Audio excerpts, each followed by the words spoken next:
যুগের বাংলা জমিনে মুজাদ্দিদে জামানের সিলসিলায়ে ফুরফুরার একটা যুবকের শরীরে যদি হাত লাগে, ওই দলকে, ওই নেতাকে বাংলা থেকে নেস্তেনাবুদ করে ছেড়ে দেবো। চুলকাচ্ছ চুলকাও, মুরগির পলক দিয়ে কান চুলকাও, কিন্তু বাঘের লেজ দিয়ে কান চুলকাবার চেষ্টা করবে না। সব জঙ্গলকে ফাঁকা ভেবো না, হতে পারে সেই জঙ্গলের মধ্যে বাঘ লুকিয়ে বসে আছে। ভুল হতে পারে ওর, মানুষ মাত্র ভুল। আমি ভালো সবাইকে বাসি, নীতি কেবলমাত্র একমাত্র বঙ্গপুত্র আবু বকরের মেনে চলি। মুখেতে আমি মুজাদ্দিদে জামানের সিলসিলার ক্ষতি হতে দেবো না। মুখে দাদা হুজুর আর বুকের ভিতরে মনে দিদি হুজুরও চলবে না। আমি আমার সেই পুরনো 2007-কে ফিরিয়ে আনবো, 2009-কে ফিরিয়ে আনবো, 2010 ফিরিয়ে আনবো, আবার ময়দানে নামবো। ওকে বলবো মেনেই নাও, রেজাল্ট খারাপ হবে, হাসুন কিছুদিন। আল্লাহ যদি টিকি ধরে তোলে, তুমি ঠ্যাং ধরে কখনো নামাতে পারবে না। শত শত মিডিয়া আজ এখানে দাঁড়িয়ে আছে, আবার ট্যাপ করার কথা আছে। তাকবীর, নারে তাকবীর। গলার আওয়াজ নেই খামাখা। দাঁড়ানো মানুষ সবাই মিলে বলুন নারে তাকবীর, নারে তাকবীর। সিলসিলা হক মুজাদ্দিদে জামান, সিলসিলা হক মুজাদ্দিদে জামান, আমাদের সকলের প্রিয় আওলাদে মুজাদ্দিদে জামান, আমাদের সকলের প্রিয় ছোট ভাই আব্বাস সিদ্দিকী। নারে তাকবীর। আওয়াজটা যেন বুকের মধ্যে কন কন কন কন করে। আর ওই এমএলএ এমপি গুলোকে বলে দি, খাস তালুকে তোমার এই আজ কাজ হচ্ছে। জনসন বার্ডস দিয়ে কান চুলকাচ্ছ চুলকাও, হাঁসের পলক দিয়ে চুলকাচ্ছ চুলকাও, মুরগির পলক দিয়ে কান চুলকাও, কিন্তু বাঘের লেজ দিয়ে কান চুলকাবার চেষ্টা করবে না। চুপ আছি বলে বুকে কথা বলতে জানি না। বোকা বানিয়ে মুসলমানগুলোকে নিয়ে হো হো করে ঘুরলে, তার পাওনার প্রাপ্তি শিকারের সময় তাদেরকে বুড়ো আঙুল দেখিয়ে দিলে, আর চিৎকার করছে কি এমানুয়েল ম্যাক্রনের বিরোধিতা করতে হবে, নিশ্চয় করি। তসলিমা নাসরিনের বিরোধিতা নিশ্চয় করি। স্যাটেনিক ভার্সেসের বিরোধিতা নিশ্চয় করি। সাথে তোমাদেরকেও ছাড়ি না। তুমি আমার ঘরের হলেও তুমি যাকে যত খাও না কেন, কে তোমায় রুকে দেখি রাসূলের নবী দিবস কায়েম করেই ছাড়বো আমি।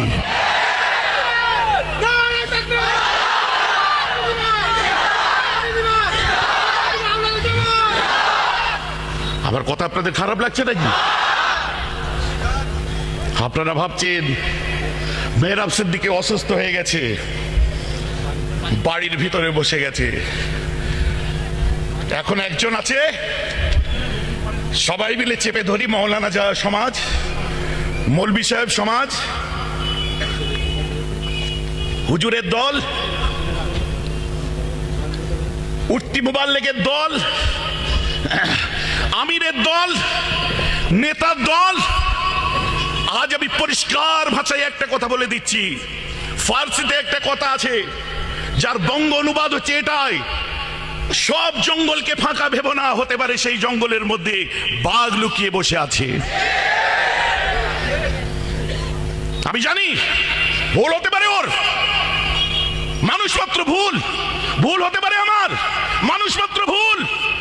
কিন্তু আপনার উচিত আপনার সন্তান যে ভুলটা করবে, সেই ভুলটাকে আমি আমার বাড়ির ভেতরে ডেকে আমার ছেলেকে বুঝাবো, স্টেজে উঠে নয়।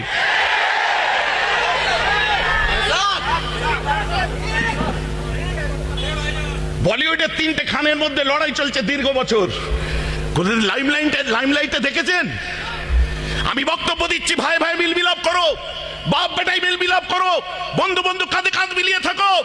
আমার ভাই ভাই মিল নেই, আমার বাপ বেটাই মিল নেই, আমার আত্মীয় স্বজনে মিল নেই। ভাষণ দিয়ে শুধু গলাবাজি করে 1,500 টাকা খরচায় 20,000 টাকা ইনকাম করে কোনো লাভ নেই। আপনি বলবেন কথা বলতে, আপনারা কেন বলছেন? এই জন্যই বলছি, আমার যত মুরব্বী থেকে ছোট পর্যন্ত বাপ চাচা ভাইয়েরা আছে, প্রত্যেকের জুতো ধুলো আমার মাথার উপরে রাখি। কিন্তু আমি নীতি যেটা মেনে চলি, ওটা আমার আব্বার নীতি মেনে চলি না, ওটা আমার দাদুর নীতি মেনে চলি না, 5 হুজুরের নীতি মেনে চলি না, আমার বড় আব্বার নীতি মেনে চলি না। আমার বড় আব্বা, আমার মুরব্বীরা, আমার দাদুরা যে নীতি মেনে চলেছে, আমি ভালো সবাইকে বাসি, নীতি কেবলমাত্র একমাত্র বঙ্গপুত্র আবু বকরের মেনে চলি।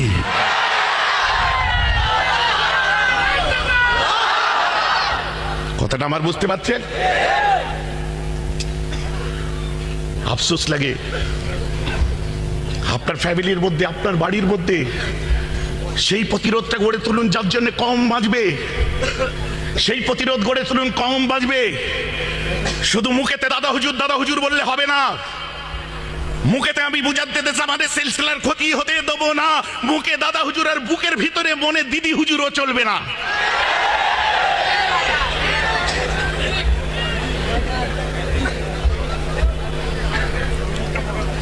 ও আমি বরদাস্ত করবো না।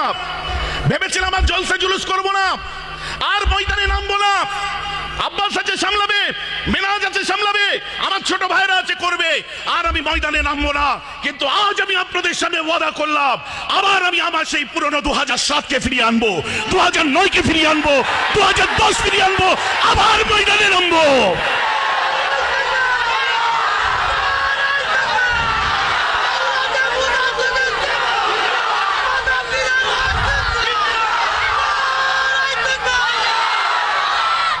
দেখবো আজকে হিংসা, বিদ্বেষ, অহংকার, তাকাব্বুরি,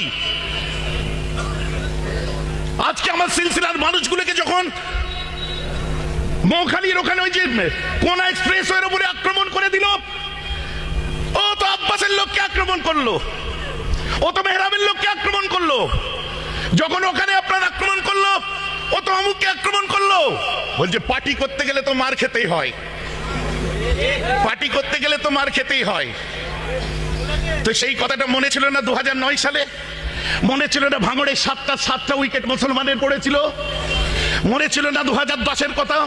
মনে পড়লো না 2011 সেই আনন্দবাজার পত্রিকার ফার্স্ট পেজ দাবি করলো যে আমরা ফিরে আসার বলে মেহরাব সিদ্দিকীর মতো একটা পীর যাদের নাম ডাইরেক্ট বলে দিল? তখন মনে ছিল না যে রাজনীতি করতে নেই? আমি জানি মুজাদ্দেদে জামানের ধুলো তোলা হচ্ছে। দাদা হুজুর করেছেন, দাদা হুজুর করেননি, তার ব্যক্তিগতভাবে সে করছে, আমি বলে দিচ্ছি। এবারে বলুন অধিকার আছে না নেই? বলবেন রেজাল্ট কি হয় দেখা যাবে, রেজাল্ট কি হয় দেখা যাবে। আমরা ভেবেই নিয়েছি রেজাল্ট খারাপ হবে, জান মেনে নিলাম, হাসুন কিছুদিন। ওকে বলবো মেনেই নাও রেজাল্ট খারাপ হবে, হাসুন কিছুদিন। কিন্তু 34 বছর ধরে রেজাল্ট খারাপ করেছিল তৃণমূল কংগ্রেস, কিন্তু বামফ্রন্টের ভয় ছিল ওরা 34 বছর হারলেও পেছনে তাড়া করার কেউ আছে। কথাটা আমার বুঝতে পারছেন না? এটা মাটির পুতুল হিসেবে খেলা করছে। তো এদেরকেও বুঝিয়ে দিই যে 12-10 বছর 11 বছর 15 বছর ধরে রাজত্ব করো, তোমার প্রজেক্ট শেষ করো, কিন্তু আগামী দিনে মাথায় রেখে দিও তোমাদের তাড়া করার জন্য নবী মুহাম্মদের উম্মত গুলো তৈরি আছে। শুনে রেখে দিন ভালো করে, ওই ফকটে অ্যাডভার্টাইজমেন্টের জন্য কারোর পিছনে দৌড়াই না, কাউকে পয়সা দিয়ে খবর করাই না। যারা ভালোবাসে ন্যায় নিষ্ঠার সাথে, যারা জার্নালিজমের এথিক্স কে বুঝেছে, যারা মিডিয়ার জগতে এসে নিজেদের নামকে উজ্জ্বল করেছে, সেই মাস কমিউনিকেশনের স্টুডেন্টরা প্রত্যক্ষ পরোক্ষ ভাবে তারা যায়। স্বচ্ছ কথা তাদেরকে বলি, কারণ আমি একটা জিনিসে বিশ্বাস করি, আমার দাদা হুজুর 5 হুজুরের সামনে, আমার বড় আব্বা আব্বার মাজারের সামনে বসে বলছি, দুনিয়ার জমিনে কারো ক্ষমতা নেই নেই নেই। আল্লাহ যদি টিকি ধরে তোলে, তুমি ঠ্যাং ধরে কখনো নামাতে পারবে না।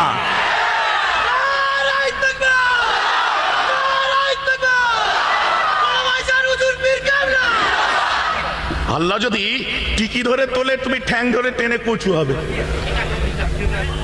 যারা ওয়াদা করে নেমেছে, কত হুঙ্কার এসেছে আপনাদের বিরুদ্ধে, কত রকমের আপনাদেরকে হুমকি দেওয়া হয়েছে, কত রকম ভাবে আপনাদেরকে হ্যারাস করার চেষ্টা করা হয়েছে। কত গণমাধ্যম এখানে সাংবাদিকরা বসে আছে যাদের পিঠেতে এখনো যদি গেঞ্জি গুলো খুলে দেখি তো পিঠে ওই কাঁচ দিয়ে আর অন্যান্য জায়গার মারের দাগ খুঁজে পাবেন। কিন্তু তাও তারা ভুলে যায়নি, শত শত মিডিয়া আজ এখানে দাঁড়িয়ে আছে, ট্যাপ করার কথা আছে।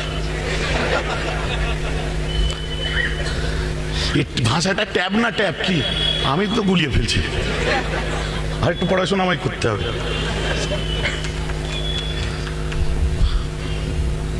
শুনুন, পুঁটি মাছ ধরা বড়শি দিয়ে যেন বোয়াল মাছ ধরতে যাবেন না, রুমালকে কম্বল হিসাবে যেন ব্যবহার করবেন না, যতদূর হাত যাবে ততদূরই চুলকাবেন, ওর থেকে বেশি চুলকাবার চেষ্টা করবেন না। তাদেরকে বলছি, সেই মানুষগুলোকে যারা প্ররোচনায় পা দিয়ে, যারা বুকে সাহস নিয়ে দিয়েছে যে এবারে ট্যাপ করবো, কেস দেবো, এই করবো সেই করবো, কান করে শুনে রেখে দেবেন, মুজাদ্দেদে জামানের বাংলায় আমরা আছি। মুজাদ্দেদে জামান দাদা হুজুর পীর কেবলা এই জমিনেতে শুয়ে আছে।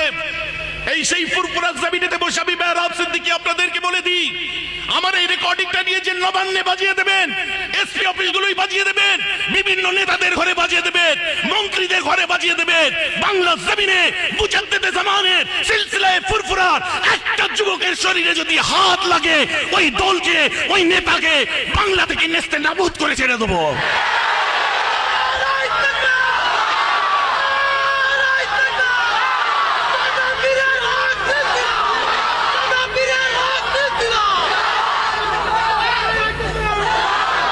আর সেইগুলোকে চিহ্নিত করে রেখে দিন যারা ফড়ং ফড়ং ফড়ং ফড়ং এদিকে ওদিকে বসে বসে করে। 14 বছর চুপ করে বসেছিলাম, বরদাস্ত করেছি, আর চুপ করে বসে থাকবো না। ওই পলিটিক্যাল ছেলেগুলোকে বলে দিই, ওই রাজনীতির মানুষগুলোকে বলে দিই, ওই নেতাগুলোকে বলে দিই, ওই লিডারগুলোকে বলে দিই, ওই চাটুকারগুলোকে বলে দিই, এবারে যদি ময়দানে আসো, মেহরাব সিদ্দিকী ইটের জবাব পাথর দিয়ে দেবে।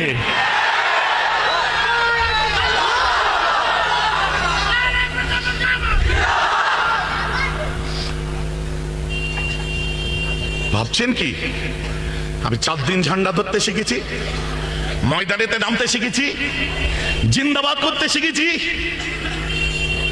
যেটাই বলবো সেটাই ঠিক। আপনাদের চোখের পানি আপনার নয়, আপনাদের চোখের পানি আমার।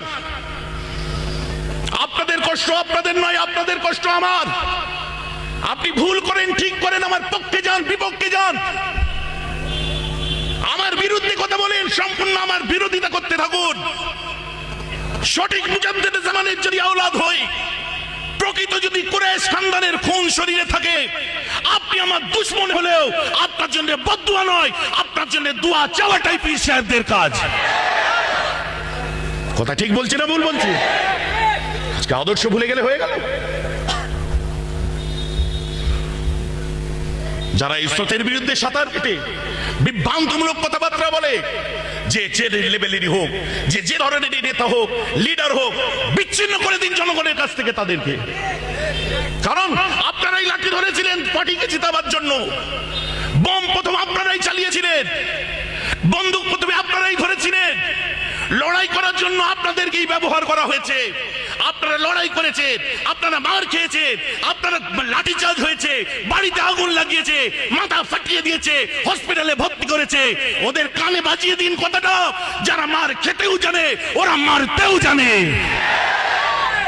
কিন্তু সে মার ব্যালটের মার হবে, সে মার গণতন্ত্রের মার হবে, সে মার রাজনৈতিক মার হবে, সে মার ইটের জবাব পাথর দিয়ে দেওয়া হবে। আমার বুঝতে পারছেন তো? দেখি মুজাদ্দেদে জামানের দরবার শরীফে